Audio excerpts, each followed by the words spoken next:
Buen día, soy la doctora Ángela y el día de hoy voy a desarrollar el tema de los huesos del antebrazo. Primero hay que entender que el antebrazo va a ser el segmento del miembro superior que se va a extender desde el codo a la muñeca o del codo al carpo. En el antebrazo vamos a encontrar dos huesos, el radio y el cúbito o ulna. Sin embargo, primero les voy a hablar del radio. Como pueden ver en la imagen, el radio es el hueso más lateral del antebrazo. Este va a estar articulado en su porción proximal con el húmero y en su porción distal va a estar articulado con el escafoides y el semilunar, que son dos huesos que forman parte del carpo, y así se va a formar la articulación radiocarpiana. El radio también va a estar articulado con el cúbito en su porción proximal y en su porción distal, tal y como se los marqué ahí con el cuadrado rojo. En esta imagen está señalado todo el radio y empezaremos a analizar cada componente. Primero tenemos la cabeza del radio, el cuello del radio, la tuberosidad del radio, el cuerpo del radio, que inicia en la parte inferior de la tuberosidad del radio, la escotadura cubital, que se va a encontrar en la parte medial de la porción distal del radio y se va a articular con el cúbito, y la apófisis estiloides. Respecto a esta apófisis estiloides, hay una referencia que se llama tabaquera anatómica, que se puede ver en la imagen.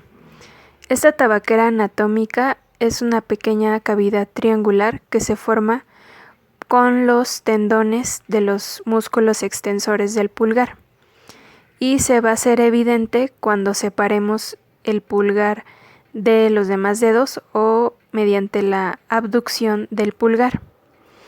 Aquí es importante saber que en la parte proximal de esta cavidad se va a encontrar el apófisis estiloides del radio. Ahora les voy a hablar del otro hueso del antebrazo, que es el cúbito o ulna. Como se puede ver en la imagen, este hueso se va a articular con el húmero y con el radio en su porción proximal, y en su porción distal solo se va a articular con el radio. Vemos que el cúbito no tiene ninguna interacción con los huesos del carpo. Aquí tenemos una imagen completa del cúbito y empezaremos a analizar sus componentes. En la imagen en azul tenemos el olecranon y en rojo tenemos la apófisis coronoides. La primera es una imagen anterior y la segunda es una imagen lateral. Estas apófisis van a estar muy relacionadas con las fosas del húmero. En el caso del olecranon, esta se va a acomodar en la fosa olecraniana cuando el codo esté extendido, y la apófisis coronoides se va a acomodar en la fosa coronoidea del húmero cuando el codo esté flexionado. Tanto las paredes del olecranon como de la apófisis coronoides van a formar la escotadura troclear, y esta escotadura es la que se va a articular con la tróclea del húmero. Inferiormente a la escotadura troclear y en la porción lateral se va a formar la escotadura radial, que es la que se va a articular con la cabeza del radio.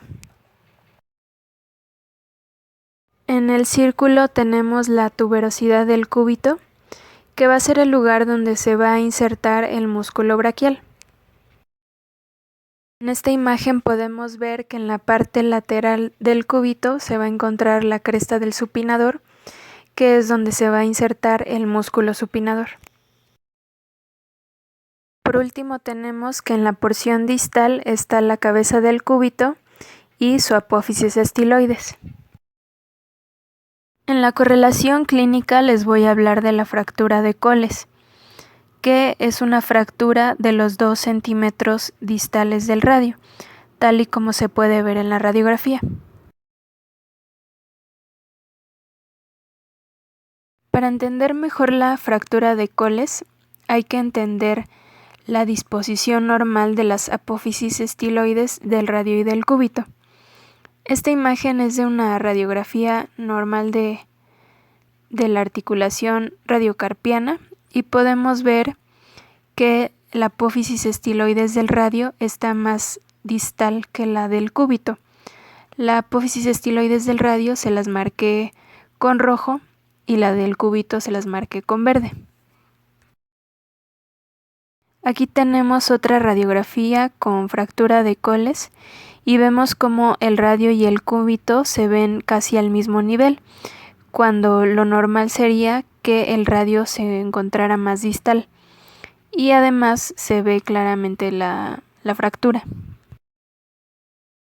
Este tipo de fractura va a suceder tras una caída similar a la que se ve en la imagen, es decir, la persona tiene el brazo extendido y cayó con la palma. En la exploración física podemos encontrar la deformidad en dorso del tenedor, que se ve en la imagen y que es el abombamiento dorsal de la muñeca por el desplazamiento del fragmento fracturado a la parte posterior. Y por último, en el cuestionario les dejo la siguiente pregunta: ¿qué nervio debe de explorarse en una fractura de Coles?